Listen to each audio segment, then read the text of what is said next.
City Girl Mayor Tiffany Henyard has made quite the name for herself in her tenure of being mayor of Dolton, Illinois, a small town right outside the city of Chicago.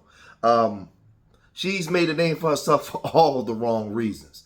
Her story and the Dolton story has went national and global. Like, people all over the world is inquiring about what's going on in Dolton and inquiring about this woman.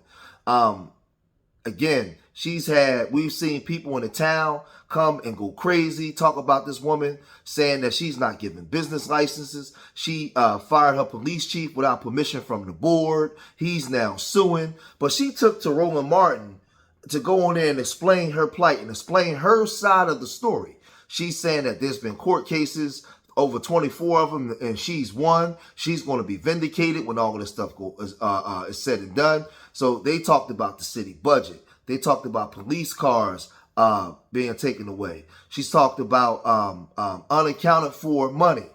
And a lot of people was mad at Roland Martin because they were saying that Roland Martin wasn't grilling her enough or asking her the proper questions. Let's check out let's just basically check out what Roland Martin was saying to her and the questions that he was asking when she went on his show. Check this out. Your critics say that you have a significant security detail. First of all, how large is your police department in Dolton, and what is your security detail?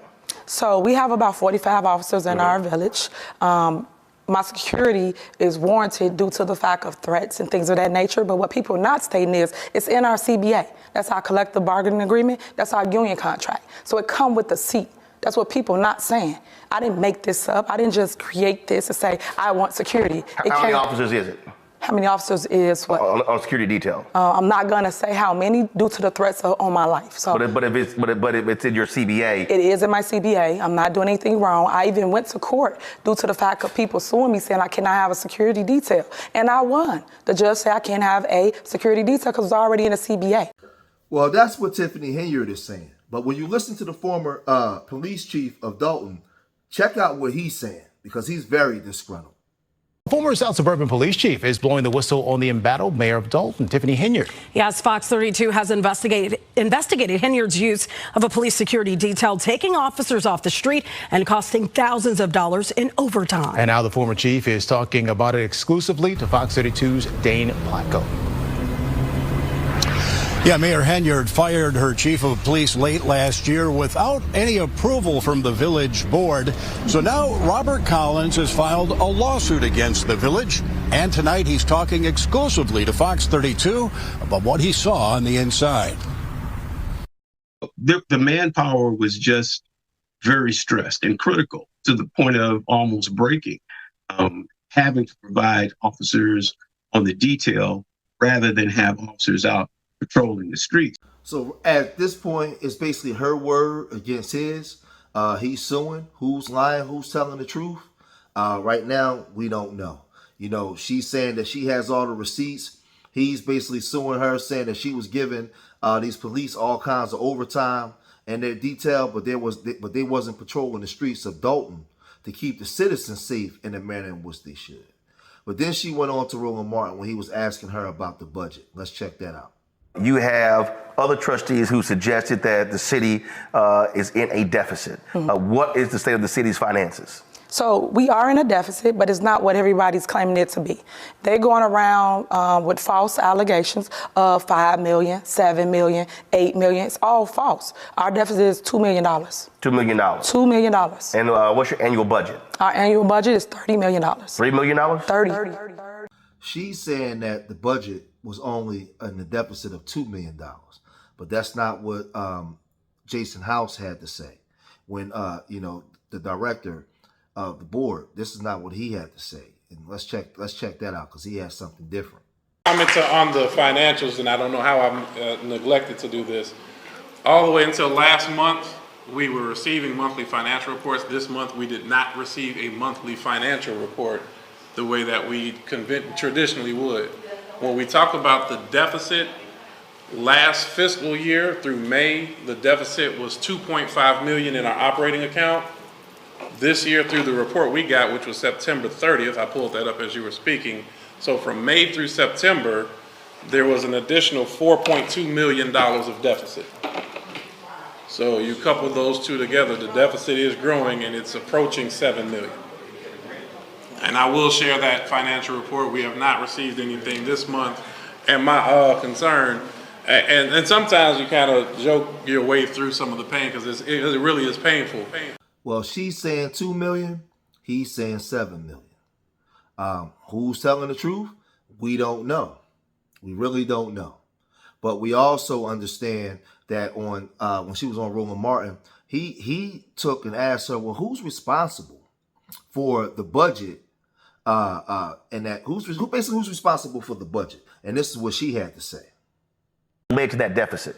So it comes from them not paying bills. So say, for instance, we have a board meeting and they say, well, we're going to pull this out, pull that out. If they continue to pull bills out, later on, what do you have? A deficit, because the bills still due. Just like us not paying our mortgage or not paying our light bill. We still owe the money at the end of the month. When you say they, who's they? The trustees, the board, Okay. because the board is the one that votes to pay the bills. So so you have two types of government out there. You got strong mayor, city council, then Yes. you have city manager, form of government. So mayor and the trustees control the city's finances. Well, yes, when it comes to the budget, just the budget. Right. Yes. Right. So in terms of who's deciding to pay the bills, so this deficit that you have, you're saying that's a result of the trustees not paying the city's bills? Correct. But do you have the resources Yes. to pay the bills? Yes. So how's there a deficit? Because they won't pay the bills. So it's still on our books. Until we release the check and pay the bill, we still count it as a deficit. So you're saying, so you have the money to pay the bills. Correct. You're saying your fellow trustees won't pay the bills. Correct. Why? I'll give you prime example, just to make me look bad. I'll give you prime example. My job is to govern. That's what a mayor does. I'm an executive branch, they're the legislative branch. When I go get money and bring back to our community, many grants, they refuse to pay things for residents. I created a roof and window program. They would not vote to pay the vendors to fix the roof and windows for our seniors and our veterans. Why? The money's there, it's in a bank account, you can see it. Why would they not pay the bill? So therefore, that program got on hold. These are things I created when I became the mayor of Dolton. But yet, people don't see your vision. It's people trying to take over government, and I won't allow it. So she's saying that the trustees won't pay the bill. Jason is saying that the trustees approved for the bill to be paid for the police cars, but the bills never got paid. It's just a whole bunch of foolishness going on down there, and it looks like the black folks down there are not doing a good enough job. Should they bring in the Republicans? Should they bring in the white folks and let the white folks do it? Well, let's get back and let's listen to what Jason had to say about those bills not being paid. One of the things that we want to put out in this interview is that they are threatening to repossess, repossess police vehicles because of non-payment, which Trustee House brought up at the last board meeting. So talk about that email you got. For State Bank, which is our police vehicles, the Durangos and the Fiats for Public Works. That bill was approved by the board May of 2023. We received an email stating that those cars will be repossessed if we do not get any payment. Tiffany is not just the mayor of Dolton, Illinois. She's also the head supervisor of Dolton Township, which covers over 17 cities. And when she was on Roland Martin, she said she was only really having trouble with the board over in Dolton, not the people who she hoards over at Dolton Township. She said everything was cool, everything was copacetic. Well, now you have white folks disgruntled with her that lives in the township of Dolton County. Let's listen to what she actually did to them and what they have to say about it. We'll come right back.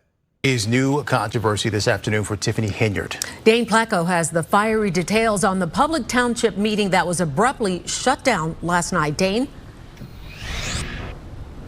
Yeah, politicians don't always like to hear from the public, let's be honest, but under the law, you do have a right to speak at part of any public meeting, which is why what happened last night in Thornton Township has some residents there outraged. When I arrived, there was security here. He was standing at the bottom of the stairs, preventing anybody from going up to the boardroom. I asked him if the meeting was downstairs. He replied yes. Stephanie Wiedemann was among a handful of Thornton Township residents who came to last night's board meeting to speak their mind to controversial Supervisor Tiffany Henyard during the public comment section of that board meeting, which is required by law. But they never got that chance. They say they were blocked from going to the boardroom and sent to the basement instead, where they were told the meeting would be held. It wasn't. Before they knew what had happened, the meeting upstairs in the boardroom was over in a matter of 4 minutes, and Henyard was gone. So now we have the other folks complaining about Tiffany Henyard that don't even live in Dolton, saying that she purposely locked them out of public meetings. Miss Nino Brown is wilding out, man. And I keep saying, if she is this bad, she's in trouble, man. She gonna be in a lot of trouble, boy. They gonna come after her with everything that they got when she get out of office, man. She done got the podcast. She's saying she got the tea, but it don't look real. It don't look good, Tiffany, when you have people now outside of Dolton complaining against you too. Now you got them other folks. You were a supervisor where you supervised over 17 other cities, and you're saying that you wasn't having no trouble, but now we're finding that to be a lie as well. Man, listen, I keep trying to tell y'all, man, we got to get black elected officials that can come in and do the job.